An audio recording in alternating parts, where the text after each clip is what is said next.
শুভ সন্ধ্যা বন্ধুরা। আজ 10 ফেব্রুয়ারি মঙ্গলবার। আজকের সন্ধ্যার বরাক তথা সমগ্র আসামের গুরুত্বপূর্ণ খবরগুলি হলো: অবশেষে রাজ্যে প্রকাশ করা হলো চূড়ান্ত ভোটার তালিকা। ফটোসহ চূড়ান্ত ভোটার তালিকা ইতিমধ্যে প্রকাশ করা হয়েছে।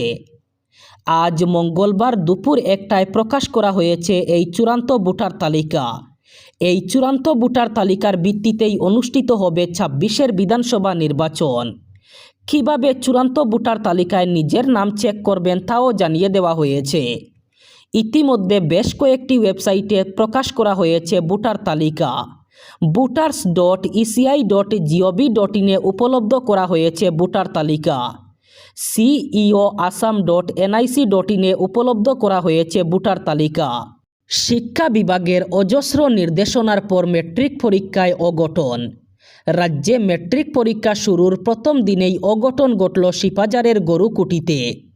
শিপাজারের গরুকুটি উচ্চতর মাধ্যমিক বিদ্যালয়ে ঘটে এই অঘটন। সকাল 9টার পরিবর্তে 10টা বেজে 10 মিনিটে পরীক্ষা আরম্ভ হয়। শিপাজারের পুলিশ থানায় সময়মতো প্রশ্নপত্র পাননি বলে অভিযোগ করেছেন কর্তৃপক্ষ। এর ফলে 9টার পরিবর্তে প্রায় 1.5 ঘন্টা দেরিতে 10টা বেজে 10 মিনিটে শুরু হয় পরীক্ষা। দেরিতে পরীক্ষা শুরু হয় ছাত্রছাত্রীদের মধ্যে এক হাহাকার পরিস্থিতির সৃষ্টি হয়। আগামী 12 ফেব্রুয়ারি অসম বন্ধ। আগামী 12 ফেব্রুয়ারি রাজ্য জুড়ে চাকা বন্ধের ডাক দেওয়া হয়েছে। 24 ঘন্টার চাকা বন্ধের ডাক দিয়েছে সারা আসাম মোটর ইউনিয়ন। বন্ধ চলাকালীন পণ্য এবং যাত্রীবাহী যানবাহন চলাচল বন্ধ থাকবে, তবে জরুরি পরিষেবা সচল থাকবে। 4 দফা দাবিতে বন্ধের প্রতি পূর্ণ সমর্থন জানিয়েছে শ্রীভূমি জেলা মোটর ইউনিয়ন। চাকা বন্ধের মূল 4 দফা দাবি হল: চালকদের জন্য বিপজ্জনক মোটর ভেহিকেল সংশোধনী আইন 2019 অবিলম্বে বাতিল করতে হবে। ভারতীয় ন্যায় সংহিতা অথবা বিএনএসের হিট অ্যান্ড রান সংক্রান্ত 106 ধারা বাতিল করতে হবে। আজ থেকে রাজ্যে লাউডস্পিকার এবং ডিজে ব্যবহারের উপর এসে গেল নিষেধাজ্ঞা। আজ থেকে অসমে বন্ধ করা হলো লাউডস্পিকার ডিজে। উচ্চ প্রাবল্যের লাউডস্পিকার, মাইক্রোফোন, ডিজে ইত্যাদি আর বাজানো যাবে না। মেট্রিক এবং হায়ার সেকেন্ডারি পরীক্ষা চলাকালীন এমনই নির্দেশ দেওয়া হয়েছে প্রশাসনের পক্ষ থেকে। রাত 10টা থেকে ভোর 5টা পর্যন্ত কোনো ধরনের বাদ্যযন্ত্র ব্যবহার করা যাবে না, যেমন লাউডস্পিকার, মাইক্রোফোন, ডিজে ইত্যাদি। সেই সাথে যেদিন পরীক্ষা থাকবে ওই দিন পরীক্ষা চলাকালীন কোনো ধরনের শব্দ ব্যবহারকারী বাদ্যযন্ত্র ব্যবহার করা যাবে না। আইন অমান্যকারীদের বিরুদ্ধে প্রশাসন বিহিত ব্যবস্থা গ্রহণ করবে বলে জানা গেছে। মণিপুরে রাষ্ট্রপতি শাসনের অবসান ঘটিয়ে নতুন সরকার গঠন হলেও রাজ্যে অশান্তির আগুন এখনও সম্পূর্ণভাবে নিভেনি। সাম্প্রতিক সময়ে উখরুল জেলায় নাগা ও কুকি জনগোষ্ঠীর মধ্যে তীব্র সংঘাতের সৃষ্টি হয়েছে। গত রবিবার রাত থেকে শুরু হওয়া এই হিংসাত্মক ঘটনায় উত্তেজিত জনতার বিরুদ্ধে একাধিক বাড়িঘর এবং যানবাহনে অগ্নিসংযোগের গুরুতর অভিযোগ উঠেছে। সমগ্র এলাকায় থমথমে পরিস্থিতি বিরাজ করায় আইন শৃঙ্খলা নিয়ন্ত্রণে প্রশাসন ইতিমধ্যে সান্ধ্য আইন জারি করেছে। প্রাপ্ত তথ্য অনুযায়ী রবিবার নাগা জনগোষ্ঠীর এক যুবকের উপর হামলাকে কেন্দ্র করেই এই উত্তেজনার সূত্রপাত। অভিযোগ, কুকি সম্প্রদায়ের সশস্ত্র বিদ্রোহীরা ওই হামলা চালায়।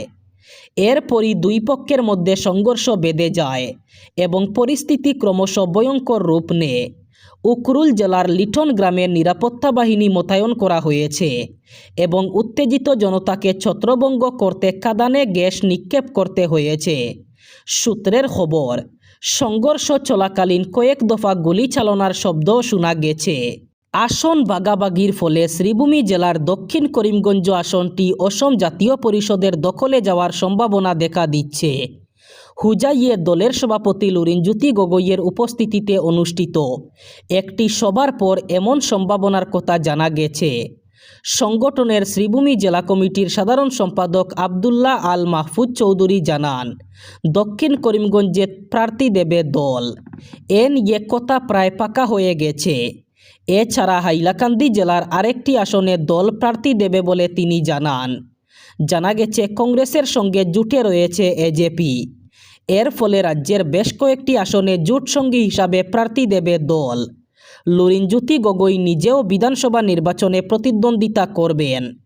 বরাকের 2 আসনে প্রার্থী দেওয়ার সিদ্ধান্ত দল নিয়েছে বলে একটি সূত্রে জানা গেছে। সোশ্যাল মিডিয়ায় রাজনৈতিক সমালোচনা করে শাসকের রুষে পড়ার ঘটনা এখন আকসার ঘটছে।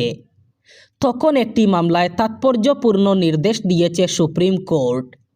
তেলেঙ্গানা হাইকোর্টের একটি নির্দেশ বহাল রেখে শীর্ষ আদালত সম্প্রতি জানিয়েছে, সোশ্যাল মিডিয়ায় কেউ রাজনৈতিক সমালোচনা করলেই তার বিরুদ্ধে যান্ত্রিকভাবে অভিযোগ দায়ের করে গ্রেফতার অথবা অন্য কোনো ধরনের হেনস্থা করা যাবে না। সুপ্রিম কোর্টের নির্দেশে স্পষ্ট বলা হয়েছে, একটি অভিযোগ দায়ের হলেই পুলিশ পদক্ষেপ করতে পারবে না। প্রশাসনকে সময় নিয়ে তদন্ত করে দেখতে হবে। অভিযোগের আদৌ কোনো ভিত্তি রয়েছে কিনা তা খতিয়ে দেখতে হবে, তারপরই পদক্ষেপ নিতে পারবে। একই সঙ্গে অতি সক্রিয় থেকে প্রশাসনকে দূরত্ব বজায় রাখতে হবে বলেও নির্দেশ দিয়েছে সুপ্রিম কোর্ট। যাবতীয় নাটকের অবসান। টি-20 বিশ্বকাপে ভারতের বিরুদ্ধে খেলতে রাজি হল পাকিস্তান। সোমবার রাতে এই সিদ্ধান্তের কথা ঘোষণা করেছে পাকিস্তানের শাহবাজ শরীফ সরকার।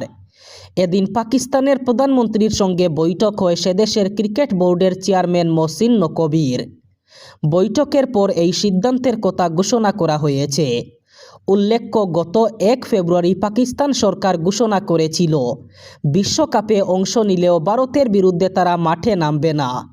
বাংলাদেশকে বিশ্বকাপ থেকে বাদ দেওয়ায় এই সিদ্ধান্ত নেয় তারা, কিন্তু পরবর্তীতে চাপের মুখেই তারা তাদের সিদ্ধান্ত প্রত্যাহার করতে বাধ্য হলে বলে মনে করছে ক্রিকেট মহল। এর ফলে আগামী 15 ফেব্রুয়ারি ভারত পাকিস্তান মুখোমুখি হতে চলেছে শ্রীলঙ্কায়। এবার চা বাগান শ্রমিকরাও লাভ করবেন প্রধানমন্ত্রী আবাস যোজনার অধীনে সরকারি ঘর। সরকারি ঘর নির্মাণের জন্য তাদের প্রদান করা হবে 1,60,000 টাকা। চা বাগান শ্রমিকরাও এবার লাভ করবেন সরকারি ঘর, ঘোষণা করেছেন রাজ্যের মুখ্যমন্ত্রী ডক্টর হিমন্ত বিশ্ব শর্মা। সরকারি ঘর নির্মাণ করার জন্য চা বাগান শ্রমিকদের দেওয়া হবে 1,60,000 টাকা করে। সেই সাথে ঘর মেরামতির জন্য দেওয়া হবে 1 লাখ টাকা করে। গতকাল এই ঘোষণা করেছেন রাজ্যের মুখ্যমন্ত্রী ডক্টর হিমন্ত বিশ্ব শর্মা। এবার শেষ খবর।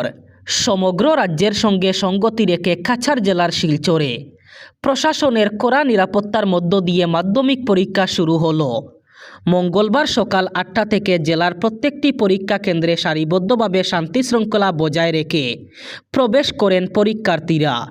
শিলচর শহরের নেতাজি হায়ার সেকেন্ডারি পরীক্ষা কেন্দ্র, কলেজ রোড নিরঞ্জন পাল ইনস্টিটিউট পরীক্ষা কেন্দ্র, নরসিং হায়ার সেকেন্ডারি পরীক্ষা কেন্দ্র সহ শিলচর শহরের প্রত্যেকটি পরীক্ষা কেন্দ্রে কড়া নিরাপত্তার মধ্য দিয়ে মাধ্যমিক পরীক্ষা শুরু হয়। উল্লেখ্য, মাধ্যমিক পরীক্ষা রাজ্যে মোট 4,38,565 জন পরীক্ষার্থী রয়েছেন। এই ছিল আজকের সন্ধ্যার গুরুত্বপূর্ণ খবরগুলি। ভিডিওটি অবশ্যই লাইক করবেন এবং চ্যানেলটি সাবস্ক্রাইব করবেন।